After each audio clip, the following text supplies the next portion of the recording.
প্রধানমন্ত্রী আবাস যোজনা গৃহের প্রথম কিস্তি নিয়ে প্রচণ্ড বিপদে পড়লেন বিমল কুমার দাস নামের এক হিতাধিকারী। ঘটনাটি ঘটেছে নরসিংপুর উন্নয়ন খণ্ডের অধীন শেওড়াতল জিপির আরাধনপুর গ্রামে। প্রায় 3 মাস আগে প্রধানমন্ত্রী আবাস যোজনার গৃহ তার নামে এসেছে বলে বিমলকে জানান জিপির জিআরএস সুদীপ। কিছুদিন পর তার ব্যাংক অ্যাকাউন্টে প্রথম কিস্তির 32,500 টাকা ঢুকলে ঘর নির্মাণ শুরু করেন বিমল। এরপর বন্ধন ব্যাংক থেকে 30,000 টাকা লোন, এসএইচজি গ্রুপ থেকে 30,000 টাকা লোন, গাই বাছুর বিক্রি করে 24,000 টাকা এবং ধান নিয়ে আরও 17,000 টাকা প্রধানমন্ত্রী আবাস গৃহে লাগান বিমল কুমার দাস। ঘরের কাজ অনেকটাই এগিয়ে গেছে। রবিবার প্রেস মিট করে বিমল কুমার দাস বলেন, এখন জিআরএস সুদীপ তাকে প্রধানমন্ত্রী আবাস যোজনার প্রথম কিস্তির টাকা রিফান্ড করার কথা বলেছেন। টাকা ঘুরিয়ে না দিলে তাকে বিপদে পড়তে হবে বলে জিআরএস সুদীপ তাকে ধমকি দিচ্ছেন বলে অভিযোগ তোলেন বিমল কুমার দাস। নাম কি আপনার? নাম হইল বিমল কুমার দাস। বাবার নাম? নাম হইল লালমন দাস। গ্রাম? গ্রাম হইল আরাধনপুর। জিপি? জিপি হইল শেওড়াতল জিপি। সুদীপ নাতনিনা দাস সঠিক বলা করে হইতাম পারত না। জিআরএস আয়া জিগাইলে আমারে যে তোমার নাম বিমল কুমার দাস নি? আমার ও স্যার আমার নাম বিমল কুমার দাস, বুঝছেন নি? এরপরে বলল কিতা আইছে স্যার? কই না আমার নামে তো ইন্দিরাবাসের ঘর একটা আইছে, এখন তোমার আমার ডকুমেন্টটা দিতাম। আমার ডকুমেন্ট কিতা কিতা স্যার?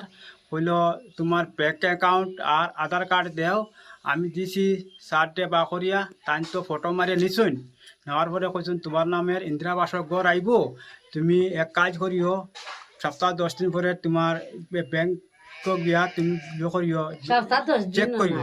আর 3 মাস আগে গেলাম, গিয়া দেখি না টাকা ঢুকছে। জিআরএস স্যার আইছুন বিকালে আইয়াও কইতে কিটা তোমার তো ব্যাংকত যে অ্যাকাউন্টত টাকা ঢুকছে, তুমি টাকা ঢুকছে টাকা তুলিয়া আনিয়া ঘর বানাও। আমি খুব আনন্দ পাইলাম যে আমি গরিব মানুষ, যে আমি ঘর পাইছি। ওখানে আমার ফুরাইতাম ঘর, তো আমি লগে লগে ব্যাংক গিয়া টাকা উঠাইয়া আমি জিনিসপত্র আনলাম, রড সিমেন্ট বালি তুলিয়া আমি তো মিস্ত্রি লাগাইয়া সবু মিস্ত্রি কাম করা শুরু করলাম। আমার ঘর দরজা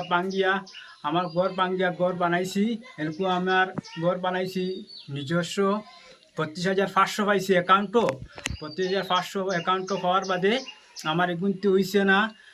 এরপরে মহিলা সমিতিত এসএইচজি গ্রুপ থেকে লইছি 30,000 টাকা হইছে না। এরপরে এগুনতে হইছে না, আমি আবার বন্ধন থেকে লইছিলাম টাকা আরও 60,000 লইছিলাম। 30,000 ব্যাক করছি, 30,000 রয়েছে। এগুনও খরচ করে এগুনতে হইছে না। না হওয়ার পরে শব্দ হইল গিয়ে আমার গরু বাতানোর গরু গাই বাচ্চা বেচেছি 24,000 টাকা দিয়ে বেচিয়া আমার এগুনতে হইছে না। এরপরে স্যার আইয়া আমার ঘর থেকে আমি বাড়িতে আসলাম না, আমি আসলাম বাগাত। ফটো লইয়া গেছুন, ওই 2 নম্বর কিস্তি ঢুকবো, এখন তোমরা কাজ করো, তোমরা মাল সাবান আনিয়া তোমরা কাজ করো। তো মাল সাবান আনিয়া আমি কাজ করলাম।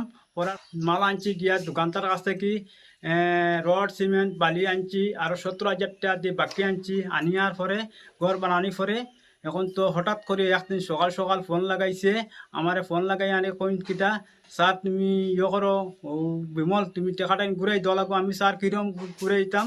আমি তো অত টাকা খরচ করছি, অমুক জায়গার থেকে টাকা লইছি, অমুক জায়গার থেকে টাকা লইয়া আমি ঘর বানাইছি। এখন আমি স্যার কিরম টাকা দিতাম? আমি টাকা দিতে পারতাম না। এখন 2 নম্বর কিস্তি আমার ঢুকাই দিতা না। আমি ওরম ব্যাপার আমি অক্ষম হয়ে গেছি। আমি এখন ঋণদার করিম টাকা দিতাম না। ওর আমার টাকা দেওয়া আমার ঘর দরজা পাঙ্গা। আমি এখন কই রইতাম, কই খাইতাম, কই ঘুমাইতাম, নিরুপায় হয়ে গেছি আমি। বাল বাচ্চা নিয়ে তো তোমার হয়েছে, কই ঘুমাইতাম, ঘর দরজা পাঙ্গা আমার। নিজে ওই চুদি আসে না নাতে তাই নইতে আমার ঘর দরজা পাঙ্গাইছো এরকম আমি রইতাম কানো খাইতাম কানো। আমার এখন নিরুপায় হয়ে গেছে। আর আমার নমস্কার উপরালার কাছে আমি কয়ে দিয়ে এখন দেখো তান কথায় আমরা ঘর দরজা ভাঙ্গিয়া ঘর মানানি আরম্ভ করছি। এখন আমি দেখো বাচ্চা কাচ্চা লইয়া হয়ে যেতাম আর হয়ে রইতাম গিয়া ঘর একবারে ভাঙ্গা।